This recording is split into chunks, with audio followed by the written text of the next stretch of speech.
Hi there folks, welcome back to Rich Reviews. So my latest film for you that I want to get to you guys now, and I saw this Wednesday night. I know you're getting this on Friday, and the film here is called The Devil All the Time, and this is co-written and directed by Antonio Campos, who also directed a film 2 years ago called Christine by Christine Chubbuck. And this is based on a novel by Donald Ray Pollock, who happens to serve as narrator for this film. Apparently this is also being released simultaneously with the theaters, and because considering the fact that, theaters need content to provide or they're going to go under, and this will be on Netflix soon. And I decided to myself I was going to go see this in theaters rather than watch it at home because, quite frankly, I want to get out of the house. Theaters are going to think to themselves, what films can help us keep us afloat? This film is sadly not that film.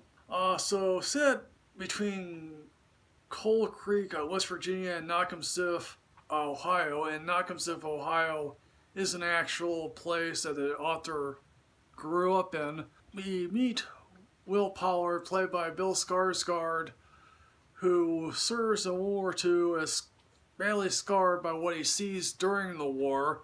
Particularly in the opening scene, on the way home he meets a beautiful young waitress that he falls in love with, and then he goes home. His mother says, "Oh yes, I would like you to marry this girl," who's played by Mia Wasikowska, who doesn't have any other family. Willard decides, obviously, he's going to marry this girl played by Haley Bennett. And then they have a son named Arvin. Willard's wife gets cancer. And obviously Willard, not the most stable of individuals, and quite frankly he's been praying a lot, goes into more fervor with his praying, including doing one thing to the family dog. And obviously this doesn't help the situation. Now, this is one of the many storylines that inhabit The Devil All the Time, and I'm going to try to mention all of them. And whether you think this film is worthy of your time is completely up to you, because I want to leave that open. So then, of course, Mia Wasikowska marries a preacher that happens to be Billy Dursley from Harry Potter. I can't remember the actor's name, but he, due to an accident, believes he has the healing powers to resurrect the dead, ends up doing something to Mia Wasikowska. He goes on the run. And then there he meets Sandy and Carl, played by, Riley Cogue and Jason Clarke.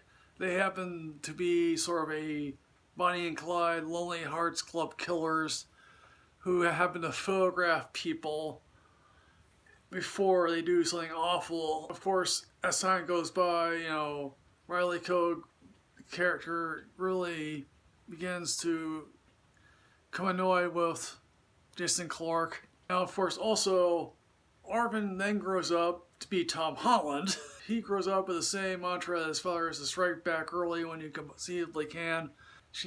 Mia Wasikowska's and Dudley Dursley's daughter, that is now a stepdaughter to Arvin here, she falls in love with a pastor played by Robert Pattinson. And in one of the most miscast ideas of the year, Robert Pattinson plays this preacher, and I'm like, no, granted, I appreciate Robert Pattinson getting far, far, far away from the Twilight thing. He doesn't practice what he preaches. And then we have Sandy's brother, who's played by Sebastian Stan, who's corrupt, and this thing goes on for 2 hours. And also, did I mention there is narration? There's wall-to-wall narration. I found myself thinking to myself, can't I just hear this through dialogue? You're saying I'm all for a Southern Gothic melodrama. I'm all for nihilism in which characters get their comeuppance. But you're saying I have to enjoy myself. And you're saying I like the cast. They're very talented. Probably Riley Cogue, who I just adore Riley Cogue, and she was also the best thing about a film several years ago called American Honey, when she got to appear topless most of the time. She herself probably emerges the most unscathed with this project. Sure, Tom Holland's fine.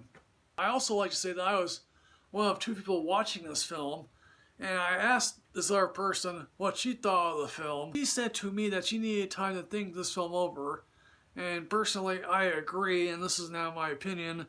And I found myself thinking, every so often I wondered to myself, what were they thinking in adapting a book?